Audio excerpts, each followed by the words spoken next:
Welcome to Tej education. शिक्षक पात्रता परीक्षा के लिए पर्यावरण के नोट्स हम आपको याद करवा रहे हैं, तो प्लेलिस्ट में जाकर आप पूरी वीडियो देखिएगा। हमारे इस नोट्स से कुछ भी बाहर नहीं जाएगा पर्यावरण में। साथियों, ये जो पर्यावरण के नोट्स हैं हमने विभिन्न किताबों से और कुछ कोचिंग संस्थानों के ऑनलाइन क्लासेस से बनाए हुए हैं। तो आज हम जल प्रदूषण देखेंगे, जिसमें महत्वपूर्ण रहता है बीओडी, सीओडी और डीओ। तो आइए शुरुआत करते हैं। सबसे पहले देखिएगा जल प्रदूषण में हम देखें जल प्रदूषण होता क्या है। तो जल में अवांछनीय या फिर अनावश्यक पदार्थों का मिल जाना ही जल प्रदूषण कहलाता है। साथियों, गंगा नदी में एक वायरस पाया जाता है जिसका नाम है बैक्टीरियोफेज।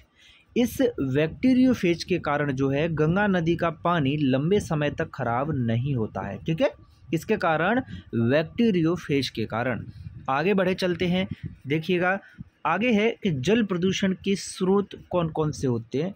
तो जल प्रदूषण होता है साथियों बिंदु स्रोत प्रदूषण। ठीक है, क्या पॉइंट सोर्स पॉल्यूशन, ऐसा प्रदूषण जिसमें जो प्रदूषक पदार्थ होते हैं ना वो किसी निश्चित क्षेत्र से आते हैं, जैसे कि नगर पालिका का सीवेज पानी जो रहता है, ठीक है, और कारखानों से जो गंदा पानी आता है। ठीक, इस तरह से क्या है जल प्रदूषण का होना साथियों बिंदु स्रोत प्रदूषण कहलाते, क्योंकि एक निश्चित स्थान से जो है गंदा पानी आ रहा है या जल प्रदूषित हो रहा है।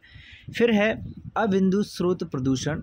इसमें ऐसे प्रदूषक जो किसी निश्चित क्षेत्र से न होकर विस्तृत क्षेत्र से होते हैं, जैसे कि भाई वर्षा जल का बहाव, कृषि क्षेत्र का बहाव एक बड़ा क्षेत्र हो जाता है। ठीक है, पशुओं के सब ये किसी निश्चित क्षेत्र से नहीं आते हैं भाई जल में। आगे बढ़ जाते हैं। जल प्रदूषण के कारण क्या क्या हैं, तो आपको याद रखना है भाई उद्योगों से निकलने वाले रसायन, कीटनाशक, डीडीटी, सीवेज की समस्याएं, थर्मल संयंत्र का गर्म पानी, तेल रिसाव और नदियों में नहाना और कपड़े धोना, इन सभी के कारण जो है जल प्रदूषण होता है।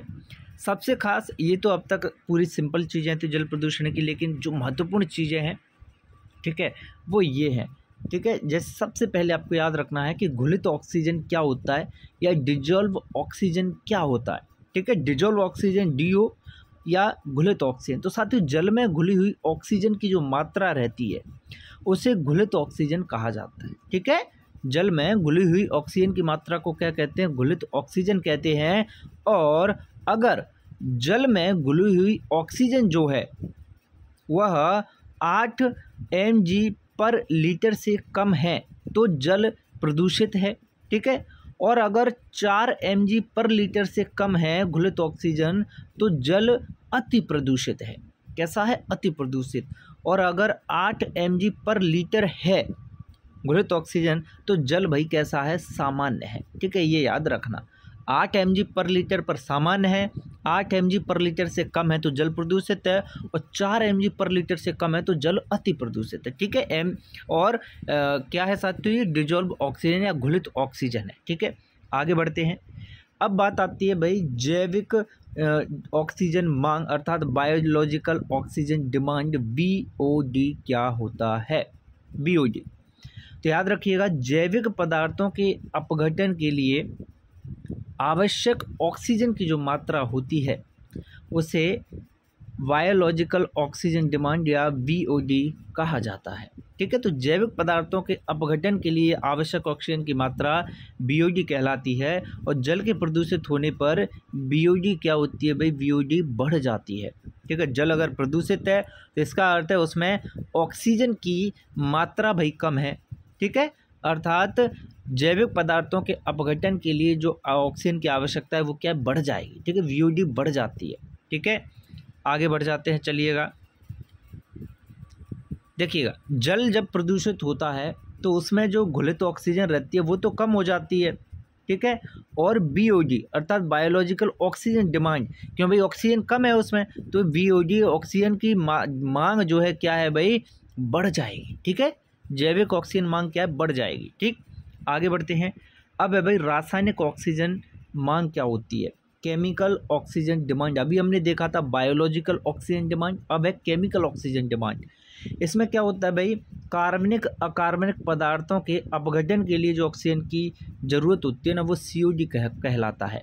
देखिए, कार्बनिक अकार्बनिक पदार्थों के अपघटन के लिए जो ऑक्सीजन की ज़रूरत है वो तो CO2 कहला रहा है, और जैविक पदार्थों के अपघटन के लिए जो ऑक्सीजन की ज़रूरत थी वो बायोलॉजिकल ऑक्सीजन डिमांड अर्थात BOD कह रहे थे उसे। ठीक है, अब बात आती है भाई जल प्रदूषण रोकने के प्रमुख उपायों के बारे में। तो ये बहुत महत्वपूर्ण है कि जल प्रदूषण अधिनियम कब भाई 1974 में लाया गया, जो कि लागू है अभी। ठीक है, जल प्रदूषण अधिनियम 1974 लागू है, और राष्ट्रीय जल की जो नीति है वो 1987 में लाई गई।